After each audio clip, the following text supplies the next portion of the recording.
Acho que fica de bom tamanho. Ninguém sabe o tema. Apesar que eu coloquei o tema no título desse vídeo online aqui, da palestra online, né? Não sei se vocês perceberam, mas era surpresa, né? Geralmente meus temas são surpresas, né? Até para mim, muitas vezes. Mas eu gostaria de agradecer demais o convite da casa, né? Nunca estive em Tabatinga, passei já por, mas Pará não. E eu teria muito gosto de conhecer a casa, conhecer as pessoas, conhecer todos vocês, né? Estamos numa situação especial onde isso não é possível, né? Mas teremos oportunidade, estou certo disso, né? E aí conhecerei. Vocês podem me ver, infelizmente eu não posso vê-los, né? Eu acho que essa é a única parte chata, a principal parte chata, né? De eu não poder vê-los, não poder sentir a reação que as minhas palavras vão possivelmente causar em vocês. Então essa é a parte que eu lamento um pouco, né? Lamento até bastante, né? O público me dá um feedback na expressão, olhar, que me faz muito bem, né? Então, acho bastante interessante isso, bastante importante. E agora eu estou tendo que me virar com outras impressões, né? Com impressões energéticas, né? Com expressões não sei, da intuição, alguma coisa assim, não sei. Com as expressões que eu consigo, porque não consigo vê-los. Infelizmente, não consigo vê-los, né? Mas vai ser bom, mesmo assim. Tem sido muito bom, né? E, de certa forma, eu me sinto fazendo uma autorreflexão, sabe? Como eu não vejo vocês, eu me sinto pensando em voz alta. E isso, às vezes, é muito interessante. Às vezes, eu termino a palestra reflexivo no que foi dito, nas conclusões chegadas. Então, é bem legal, é bem legal. Bem, é, eu gostaria, então, vamos começar, né? Eu gostaria de agradecer muito, né, a casa, a União Espírita de Tabatinga, que me fez esse convite muito carinhoso, né? De verdade, é uma honra ter sido chamado por vocês para falar na casa de vocês, agora literalmente na casa de vocês, de cada um de vocês, nessas várias casas, né? De praticamente entrar na casa de vocês, vocês me permitindo fazer isso, eu me sinto realmente honrado do tempo que vocês dedicam a esse instante, e espero poder estar à altura desse convite, né, com o que eu vou expressar e que, evidentemente, é o que eu penso, é como eu compreendo as coisas. E tudo o que eu penso e tudo que eu falo, obviamente, é passível de discussão, né? É passível de análise. Aliás, deve ser analisado, conforme Kardec tantas vezes nos instrui, deve ser analisado, precisa passar pelo crivo do bom senso, da lógica, da coerência com os preceitos básicos da doutrina. Se Emmanuel disse para Chico que se Emmanuel, se afastasse de Kardec, que Chico deveria ficar com Kardec, eu, no mínimo, preciso repetir a mesma coisa. No mínimo, né? Claro que as minhas chances de, mesmo que inconscientemente, dizer, pensar alguma coisa mais distante de Kardec é muito maior do que a chance de Emmanuel fazer isso. Então, qualquer alerta que vocês façam, qualquer reparo que vocês façam nas minhas palavras, acreditem, será muito bem-vindo, né? Eu não tenho a pretensão aqui de não errar, né? Porque o meu desejo é que eu entenda bem as coisas, né? Porque o meu melhor entendimento será útil, antes de tudo, para mim, né? Para a minha vida. E é isso que me interessa, viver cada vez melhor. Muito bem, então, em nome da casa, né, a quem eu agradeço muito e desejo muita luz e muita paz, né, eu convido a todos a nos recolhermos intimamente para abrirmos com uma prece e podermos fazer duas coisas com a prece, né? Agradecer este instante que nos reúne, isso é muito importante dizer, estamos reunidos pelo pensamento, pelo sentimento, né? Nesta situação, essa é a única forma de estarmos unidos. Por isso posso dizer com certeza que se estamos unidos porque os nossos pensamentos e sentimentos desejam estar unidos, né? Fisicamente, a gente poderia fingir que está unido, né? Levando o nosso corpo até lá e ficando com a cabeça em outro lugar. Agora, não tem jeito, né? Agora, ou estamos unidos ou não estamos, né? E se estamos aqui, não faz sentido não ser com o coração e com a mente. Então, agradecer por essa união que cada vez mais se aproxima da verdadeira. E também rogar ao Mestre que nos ajude a compreender o valor desta hora. Porque mesmo quando a gente agradece, muitas vezes agradecemos avaliando mal ou superficialmente o que significa cada instante. E eu não estou me referindo a essa hora porque eu estou dando palestra, absolutamente. Estou me referindo a essa hora onde nos unimos e aonde nos voltamos, vocês e eu, a pensarmos sobre a vida, pensarmos sobre o amor, a pensarmos sobre as coisas que realmente importam, não é? Então, vamos nos interiorizar, pensar numa luz bela, cuidadosa com todos nós, uma luz profunda que almeja tocar o nosso coração, uma luz do coração do Cristo para cada um de nós. Vamos imaginar que essa luz nos envolve e representa a presença do Mestre, aqui e não somente agora. Obrigado, Jesus. Obrigado pelo teu amor sem fim, tão profundo, tão amplo, tão grande, que bem mal compreendemos ainda. Obrigado por esta luz que está em nossas vidas, em todas as vidas, permanentemente. Nos auxilie com a iluminação que a tua presença nos traz, com o entendimento do que significa este instante, todos os instantes em nossa vida encarnada. Obrigado, Senhor. Que o Senhor esteja conosco sempre. Que assim seja.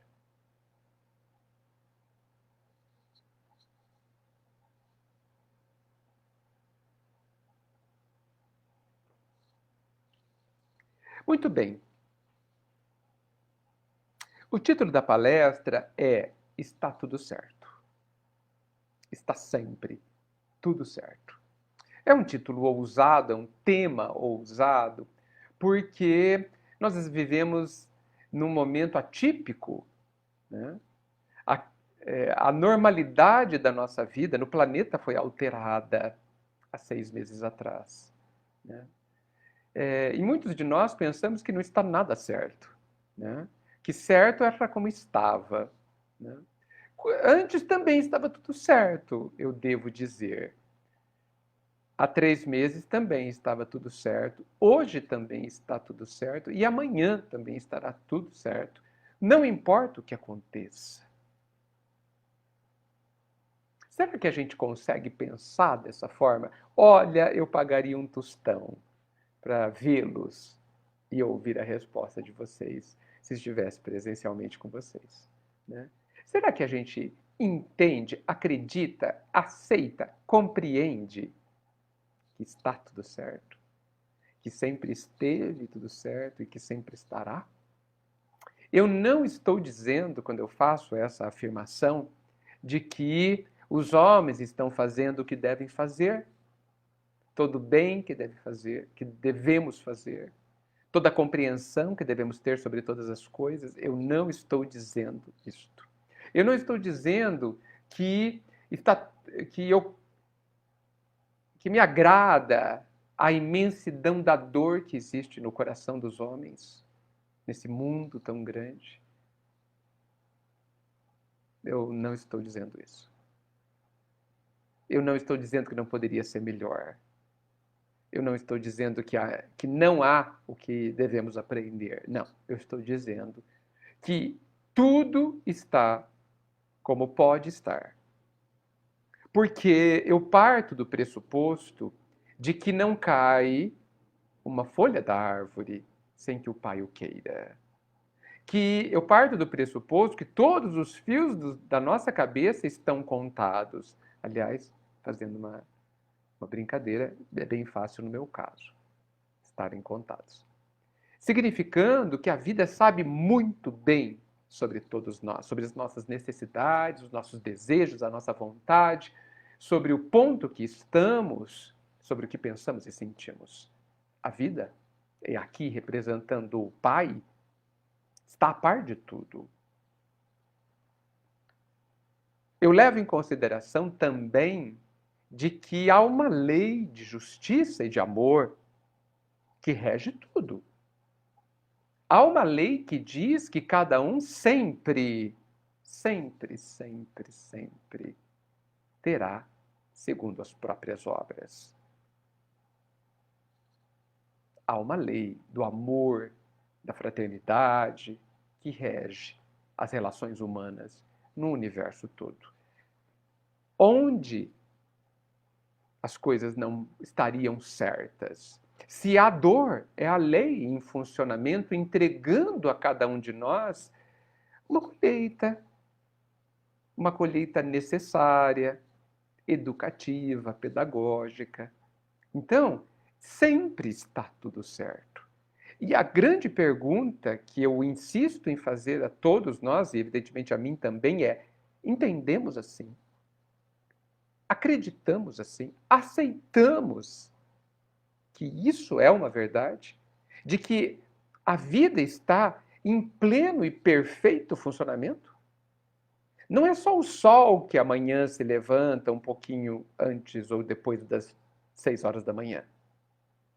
Não é só a Lua que funciona em ciclos de 28 dias e isso continua acontecendo há milhões de anos.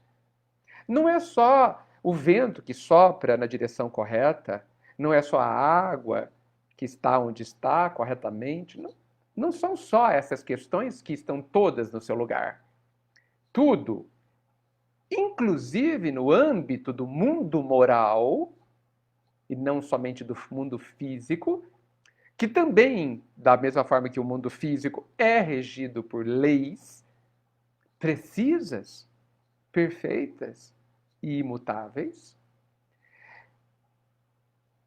no mundo moral, tudo está também em pleno funcionamento. Tudo no seu lugar. No mundo físico, as árvores estão no lugar, o céu está no lugar, a terra está no lugar, as pedras estão no lugar, está tudo no lugar. Né? Nós caminhamos segundo a lei da gravidade em cima da Terra. Né? Nós voamos nos aviões, helicópteros, segundo as leis da matéria. Está tudo em funcionamento. No mundo moral também. Está tudo em funcionamento.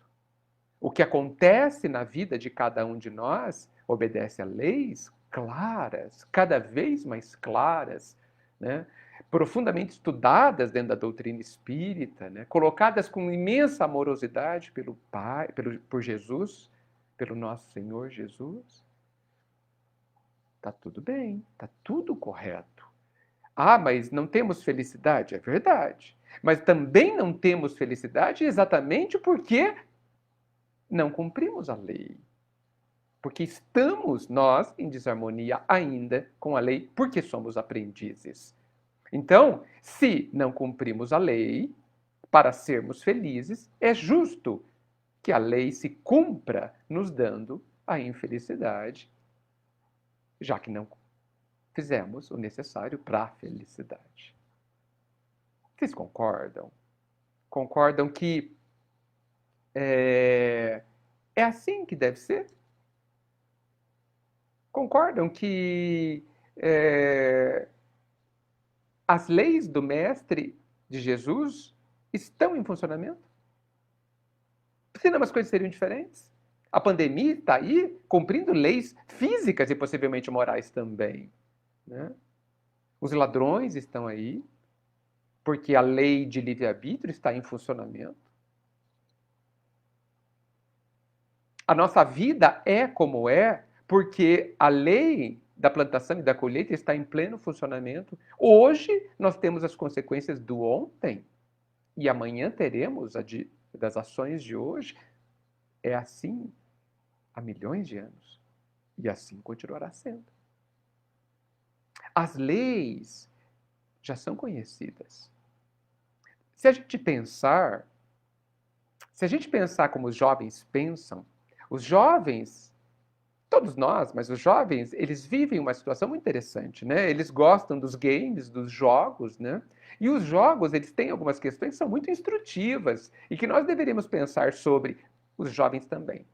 Os jogos são assim, é um mundo, um universo todo específico que tem leis específicas, claras, onde todos eles têm fases, níveis hierárquicos, sempre, e que o objetivo é chegar ao último nível, ou o nível mais alto. E é muito simples compreender como é que se muda de nível, como é que chegamos no último nível. Basta que a gente cumpra as regras do jogo. Basta que a gente cumpra as leis do jogo. Né? É possível pensar que algumas leis são mais aplicadas em níveis mais avançados e no começo não? No começo não importa. Faz parte da regra. Né? Então,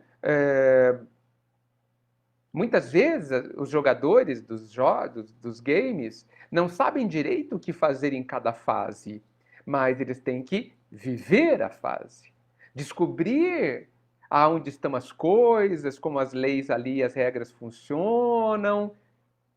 E conforme eles vão tendo essas experiências, conforme eles vão errando, aqui não deu certo, daquele jeito não deu certo, aqui deu, aqui tá melhor, tô ganhando ponto, tô ganhando vida. E eles vão descobrindo, aprendendo como jogar. Ou seria como viver. Nós também estamos aqui numa fase do jogo que tem leis cada vez mais claras e a gente tem a liberdade, a autorização de experimentar situações, caminhos, vivermos experiências. O interessante é que os jogadores no game se divertem. E eles gostam demais quando as regras colocadas no começo do jogo acontecem, são cumpridas. Por quê? Porque eles veem previsibilidade. Eles, sabendo a regra, eles sabem o que fazer para passar de fase. Sabendo as regras, eles sabem como cumpri-las, que eles devem cumpri-las, para que eles ganhem o jogo. Podemos fazer uma comparação que ganhar o jogo é ser sumamente feliz. Passar de fase é também conquistar mais felicidade. Eles se divertem. E eu fico aqui me perguntando por que a gente não se diverte ao viver também. E eu não estou falando de brincar de viver, mas ao contrário de viver com muita seriedade. O que não quer dizer sem humor, sem leveza, sem alegria. Por que a gente não pode se divertir ao viver? Ah, alguém pode pensar agora, porque a vida é cheia de problemas. É? A vida é cheia de problemas, gente. É assim que a gente deve olhar para a vida? Ou é o momento, ou já temos conhecimento, ou já temos condições de olhar a vida como apenas sendo um conjunto de exercícios ou de experiências que vão nos tornar cada vez mais felizes quando compreendidas. Aonde está o problema nessa história assim colocada? Eu sei que alguém pode pensar, ah, Edgar, mas é difícil. Sem dúvida que é difícil. Porque é valioso e tudo que é valioso tem seu preço, tem seu caminho, tem a sua subida. Da mesma forma que é difícil ganhar o jogo. Mesmo assim, os jovens, quem joga, se diverte. Não é curioso?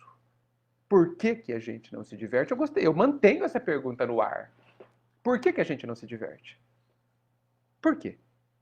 Será que é porque a gente não está entendendo o que está acontecendo? O lugar onde estamos? O contexto em que vivemos? Será que a gente está aqui com uma expectativa errada? Eu tenho quase certeza que sim. Nós estamos aqui com uma expectativa errada. A gente pensa que a gente está aqui encarnado para apenas se divertir. E aqui não é um parque de diversões. Podemos nos divertir, mas aqui não é um parque de diversões, onde apenas se diverte. Podemos viver com muita alegria. Isso está ao nosso alcance, está autorizado. Mas precisamos seguir a regra do jogo para termos essa alegria. É assim?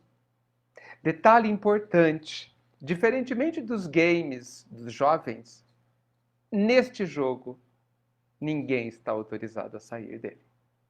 O suicídio, e aproveitando que nós estamos no mês de Setembro Amarelo, né, da prevenção ao suicídio, né, cometer o suicídio não é sair do jogo, porque não há saída neste jogo chamado vida. Não há saída. Eu posso dizer que talvez o suicídio seja uma tentativa tristíssima de um atalho, de uma tentativa inútil e triste, sem nenhum tipo de condenação, de recriminação, porque tristíssimo, mas uma tentativa de sair do jogo e parar de brincar. Podemos até fazer uma pausa, mas não podemos deixar de viver. E eu trouxe aqui, só para nos orientar, baseado evidentemente nesse assunto, uma minúscula mensagem da irmã Sheila. Está no livro Passos da Vida, do nosso doce Chico Xavier. É um livro onde diversos espíritos escreveram algumas questões, mensagens, e eu pensei uma que chama-se, claro, Tudo Certo. Chama-se Tudo Certo. E a irmã Sheila diz assim: não se diga sem orientação nas tarefas do bem. Não se diga. Ninguém pode dizer que não tem orientações na tarefa do bem. E eu achei isso tão interessante para nós religiosos, nós espíritas, nós cristãos, nós filósofos da doutrina, nós estudiosos da doutrina. Achei tão interessante que nós não podemos nos dizer sem orientações. Ah, eu não sei o que fazer. Será? Será que a gente não sabe o que fazer? Digamos que a gente não saiba o que fazer. Por que a gente não sabe o que fazer? Por quê? Como a gente não sabe o que fazer diante das orientações que a gente tem? Como? Me digam.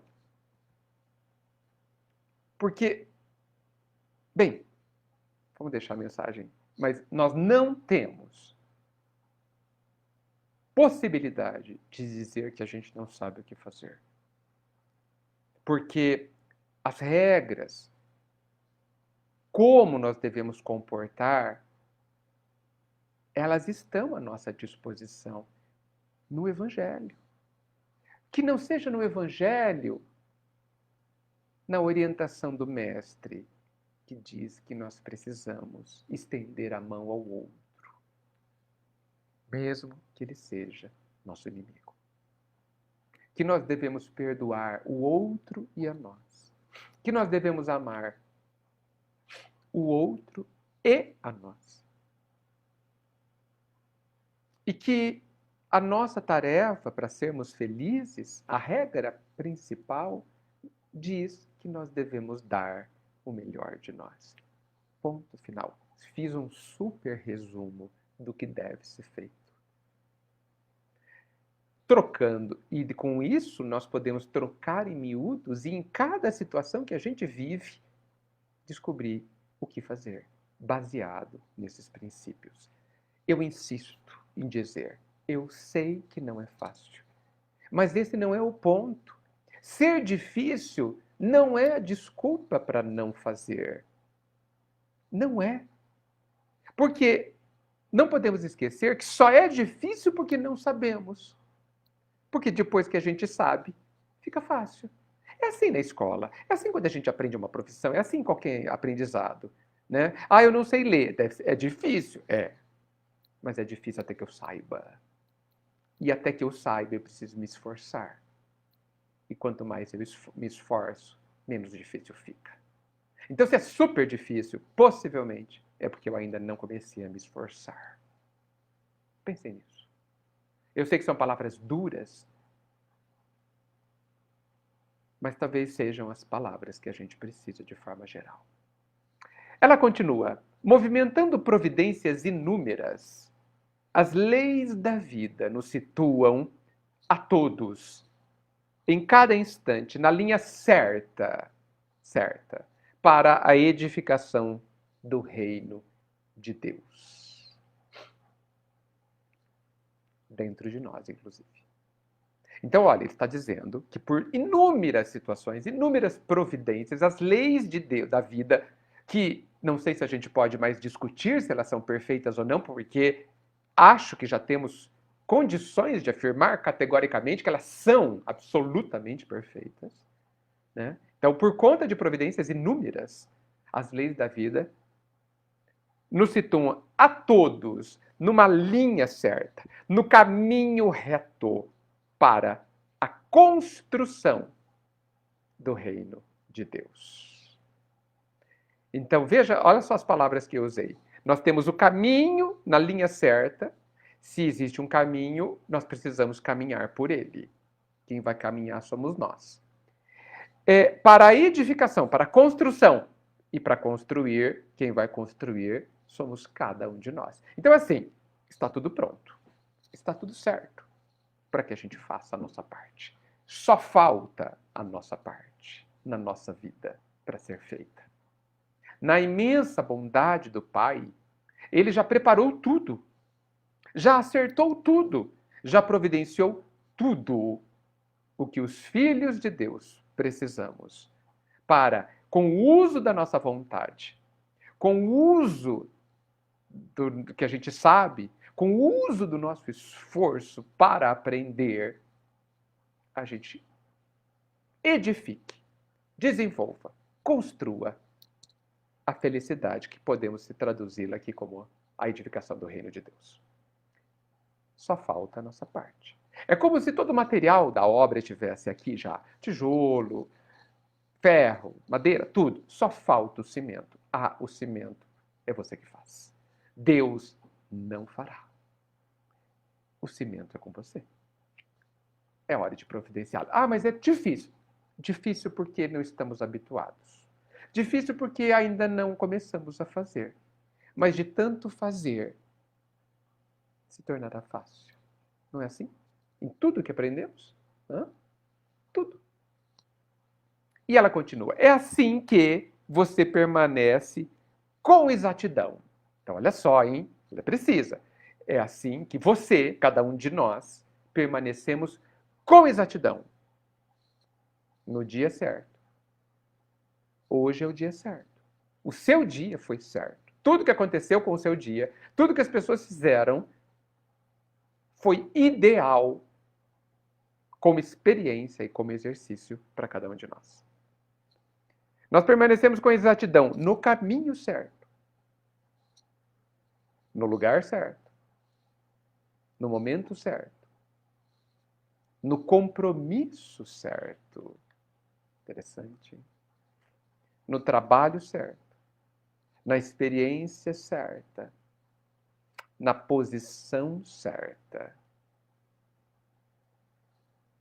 na circunstância certa, com a pessoa certa, com os recursos certos. Ou seja, tudo está certo. Veja, nós partimos do pressuposto que o Pai é perfeito, que suas leis são perfeitas. Nós estamos falando dos princípios da doutrina, dos princípios cristãos. Baseado nesses princípios, o contexto de aprendizado do Filho de Deus que somos nós é perfeito. Não é possível que o Pai não faça uma obra perfeita. Não é possível. Ele não sabe fazer nada imperfeito. O absoluto, a perfeição total, não é capaz, não consegue fazer nada imperfeito. Tanto que nós não somos imperfeitos. O Pai nos criou adequadamente, correto. Nós somos criados simples e ignorantes, ou seja, em estado de semente, embrionário, e tudo dentro de nós precisará desabrochar, desenvolver.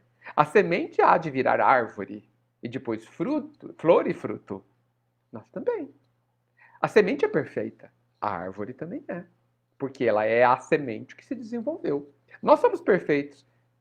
Nós somos perfeitos agora, como sementes, ou ignorantes, como queiram, e seremos perfeitos quando formos espíritos iluminados, ou árvores com flores e frutos. Então está tudo certo. O caminho é nosso. E nesse caminho, todo o contexto foi absolutamente bem preparado em nosso benefício, para que a gente tenha todas as possibilidades de nos tornarmos iluminados. Brilhe a sua luz. Sede perfeito, como perfeito é o nosso Pai. Sede, caminhe para a perfeição. Torna-te o que tu és, diz o filósofo. Torna-te a árvore, o espírito iluminado, a luz que você é, porque ainda você não se tornou. Então está tudo arranjado. A semente foi depositada na melhor terra, com o melhor adubo, com a melhor água, com a melhor iluminação, com a melhor temperatura. Mas crescer é tarefa de cada um de nós. Virar árvore, se iluminar, precisa do esforço de cada um de nós. Percebam como está tudo certo? Está tudo certo. Está tudo ao nosso redor correto. Cada um de nós tem a vida, as pessoas, o contexto e vive no instante, nas circunstâncias, nas experiências, adequada ao que precisamos. Agora, se a gente brigar com a situação, se a gente brigar com a pessoa porque ela é do jeito que é, nós estamos não compreendendo, não aceitando aquilo que é a melhor circunstância e experiência para cada um de nós. Vocês percebem o tamanho do engano que a gente comete quando a gente reclama? Quando a gente acusa e critica alguém?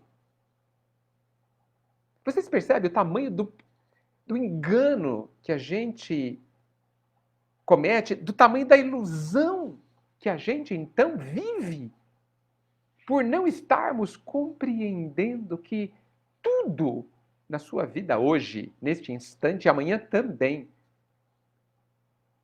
foi corretamente estruturado, construído, desenvolvido e disponibilizado para você, para que você consiga tirar o melhor proveito, aprenda e aprenda a ser feliz. Olha o tamanho do engano. E é por isso que quando nós desencarnamos, a gente se choca e a gente se arrepende tanto e tem tantos remorsos, porque a gente fala, meu Deus, eu não aproveitei, eu me enganei, eu não vi, eu pensei errado, eu não compreendi. Sabe, gente? Talvez. Tem um poeta americano que diz o seguinte, eu me lembrei dele até para apoiar o que estou dizendo. Ele diz assim: a pior coisa ao morrer é descobrir que não se viveu. E a gente poderia adaptar isso. A pior coisa é depois de ter morrido é descobrir que não se viveu, que se enganou o tempo todo, que não entendeu o tempo todo, que não enxergou o tempo todo. E talvez isso seja não viver. Imagina você que, exemplo, sonha em ganhar na loteria. Não sei se isso é bom. Que sonha em ganhar com a loteria imensamente. E ganha. E não percebe. Imagina. Imagina que todo aquele dinheiro, que você inclusive precisa, estava ali à sua disposição. Mas você, por algum motivo, não enxergou. Tão obcecado em ganhar que não percebeu que ganhar, será que isso não acontece? Imagina o que se sente numa situação dessa, quando você descobre que o dinheiro estava lá, o que você sempre precisou, estava o tempo todo lá e você não viu. Imagine a tragédia se você descobrir que na verdade você não quis ver. Eu penso, gente, que nós espíritas, os cristãos de forma geral, mas especificamente nós espíritas, nós somos aquele grupo de pessoas muito faminto. Não somente do físico, mas me refiro muito faminto, muito cheio de necessidades íntimas, muito faminto, morrendo de fome da falta de amor, de amor. Mas nós vivemos do lado da mesa do banquete e não provamos nenhum alimento. Nós é como se nós estivéssemos ali do lado do poço de Jacó, onde a samaritana foi buscar a água e encontrou Jesus. E esse Jesus disse que ele tinha a água de vida eterna, da qual ela jamais teria sede. Nós estamos também do lado, permanentemente do lado desse poço. Mas não tomamos essa água. E morremos de sede. A vida inteira. Passamos muita sede. Não preenchemos o nosso vazio interior. Vivemos angustiados com a água ao alcance da mão. Isso é muito triste. Por isso que eu levanto essa questão. Tudo está certo. Será que a gente só não está entendendo, ou pior, não quer entender, que não há o que reclamar? Ah, mas eu esperava encontrar uma pessoa que me fizesse feliz. Esperou errado. Se enganou, se iludiu. Não há esta pessoa que te fará feliz. Só você pode se fazer feliz. Ah, mas eu queria uma família bonita e feliz. Pois construa essa família feliz, porque é da lei que cada um só terá depois que plantar. e plantar o correto, que dá frutos que você deseja experimentar. Então, se eu não tenho o físico, o corpo, se eu não tenho a saúde, se eu não tenho a família, se eu não tenho que ninguém me compreenda, é porque eu não compreendi. É porque eu não plantei saúde para ter um bom físico. Ah, mas como que eu faço?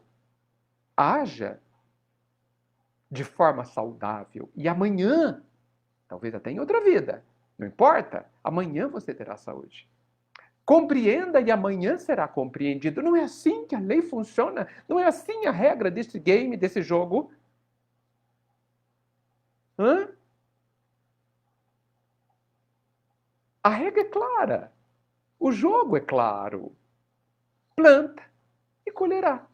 Então, assim, se nós não temos o mundo que a gente gostaria de viver, é porque não o construímos ainda. Porque muitas vezes nem sequer eu plantei esse mundo, eu construí esse mundo ao meu redor, no meu micromundo, no meu mundo familiar, no meu mundo profissional, no meu mundo de vizinhança, de bairro, de cidade. A lei funciona, gente. Ninguém até hoje plantou arroz e colheu carne.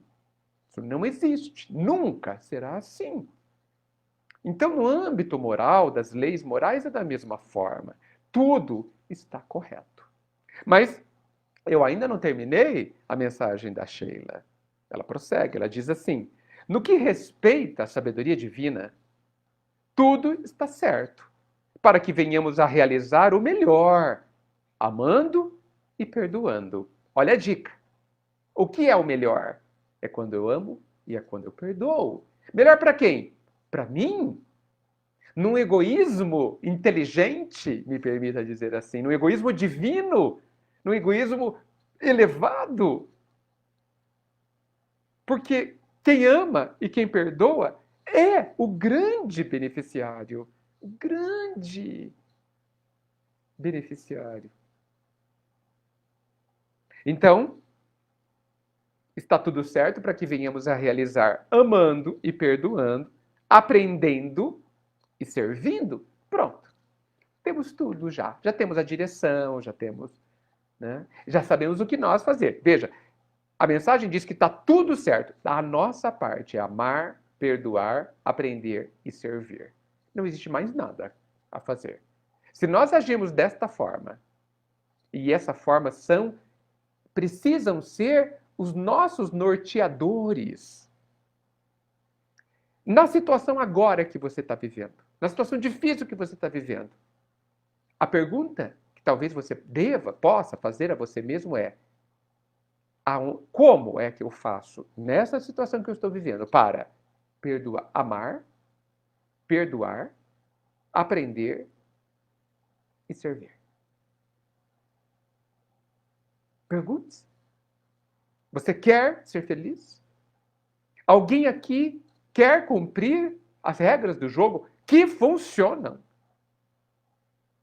Ou queremos continuar a nos iludir de que Deus virá e nos fará felizes? Que por uma obra divina, de tanto rezar de joelhos, de tanto pedir e agradecer, Deus vai me dar, como ele dá, como nós damos para os outros cestas básicas, ele vai me dar um benefício, né? Ele vai me dar uma vida mais fácil. Gente, esqueçam. Isso não vai acontecer.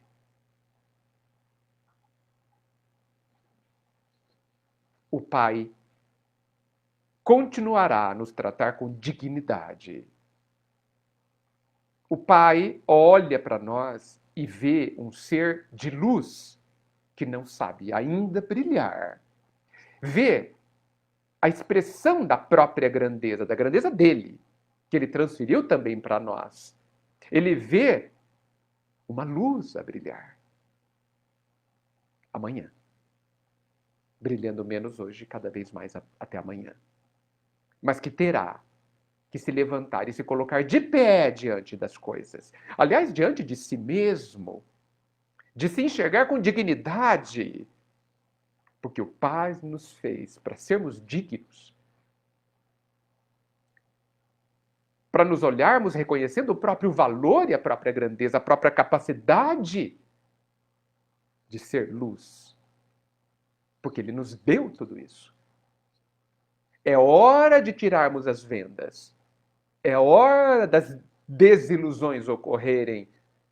É hora da ilusão cair. Nós derrubarmos a ilusão para olharmos a realidade com naturalidade e de frente.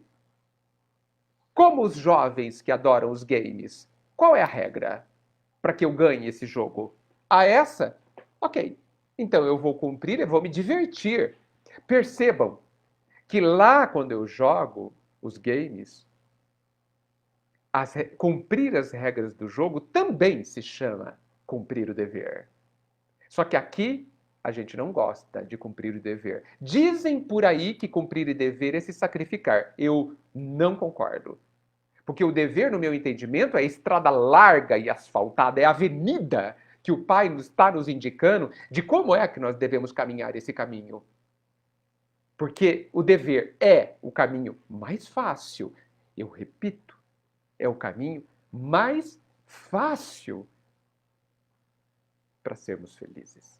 Mais curto para sermos felizes logo, já de preferência. Mas nós inventamos de chamar o dever de obrigação, sendo que ele não é uma obrigação. Porque cumpre quem quer. Então ele não é uma obrigação. Ele é apenas a aceitação consciente e voluntária, portanto, uma escolha de qual caminho você vai trilhar, de qual plantação você vai fazer. É só isso. Precisamos tirar essa conotação pesada do dever, que dever é quase uma tortura. É visto como sendo estar aprisionado ao dever. Falamos assim, não, desculpa, o dever só liberta. Engana-se tremendamente quem diz e quem concorda de que dever aprisiona. Não, o dever não aprisiona nada. Ele deve ser feito, inclusive, com a ampla liberdade, com pura escolha.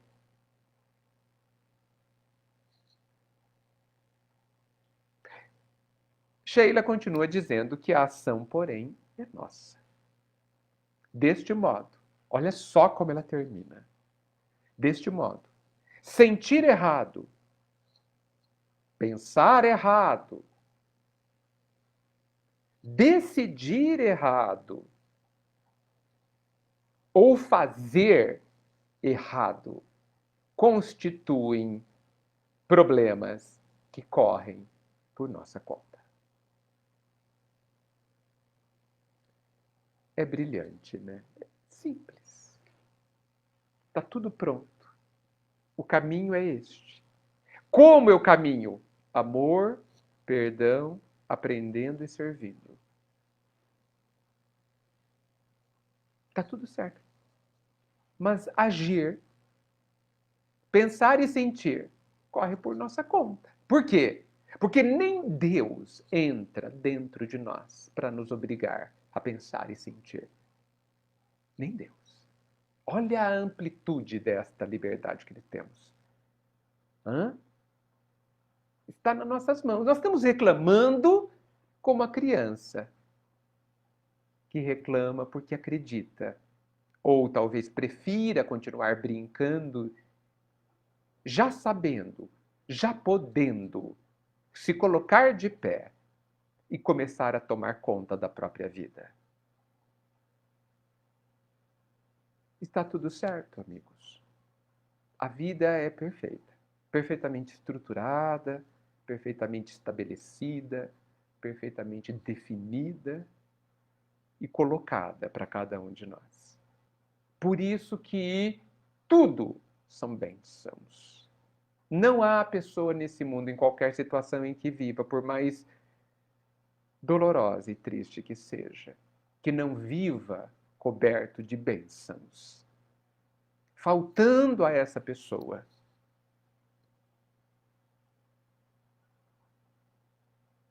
a a escolha livre de entender que basta cumprir a regra do jogo. Basta parar de brigar com a vida e com o Pai. Porque muitos de nós estão num cabo de guerra com a vida. Estão num jogo de forças para mostrar quem é que manda, quem é que sabe, quem é que entende. E um velho amigo meu disse uma frase de profunda sabedoria. E ele diz assim: você quer brigar com a vida? Tudo bem, mas você vai perder. Nós vamos perder toda vez que concordarmos com as sugestões do nosso orgulho. Que não se reconhece imensamente ignorante. Veja bem, eu disse ignorante, eu não disse inferior.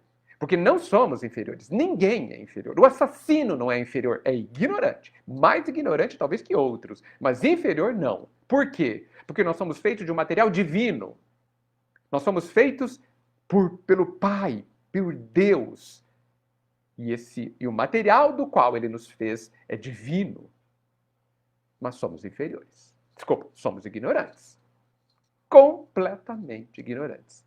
E a pior ignorância é aquela que não sabe. Que não sabe. Que não sabe que é ignorante. Essa é a pior. Porque é uma ignorância iludida. E por isso que já foi dito há 2.500 anos que Sócrates era o homem mais sábio da humanidade. Por quê? Porque ele sabia que nada sabia. Nós nos iludimos entendendo, imaginando, supondo que sabemos alguma coisa. Ah, se a gente soubesse o que a gente pensa saber, a gente saberia alguma coisa melhor. Bem, gente, é isso que eu gostaria de deixar para vocês. Como eu disse no começo, tudo que eu disse deve ser analisado com muito critério, com muito cuidado. E se não for coerente com Cristo ou com a doutrina, joguem tudo fora. E vocês não terão perdido coisa alguma. Não é porque eu disse que é certo. Óbvio. Vocês precisam chegar nas próprias conclusões, para que elas sejam sólidas, porque senão não serão. E quando chegarem nessas conclusões, elas podem, mas não deveriam ser colocadas numa gavetinha. Porque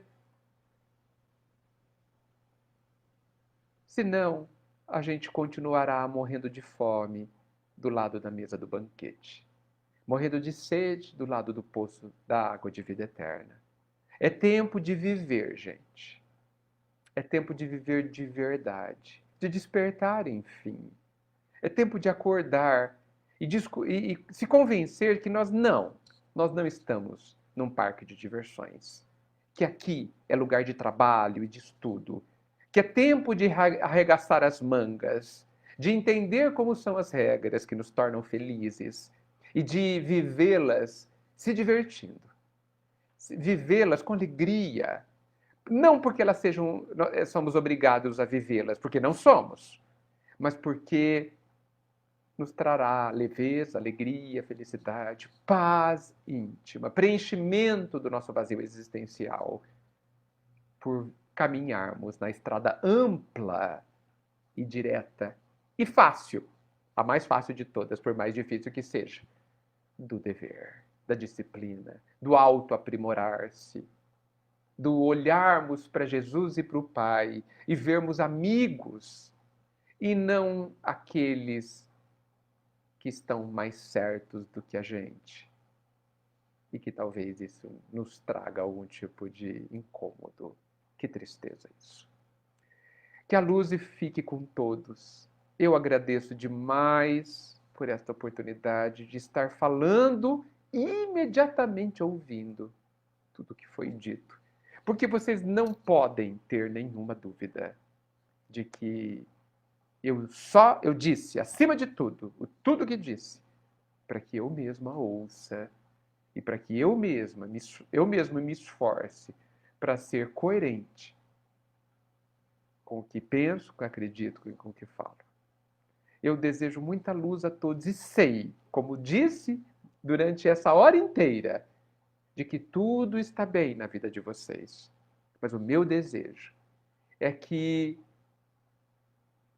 essa luz, a luz do Pai, penetre nos nossos corações e nos ilumine de tal forma que a gente se renda à evidência, à lógica, ao bom senso e à simplicidade dessa forma de ver a vida que o Cristo e a doutrina espírita tão carinhosamente nos trouxeram. A luz está no coração de vocês, porque o Pai é amor. Muita luz sempre. Que Jesus nos abençoe. Tchau, gente. Muito obrigado.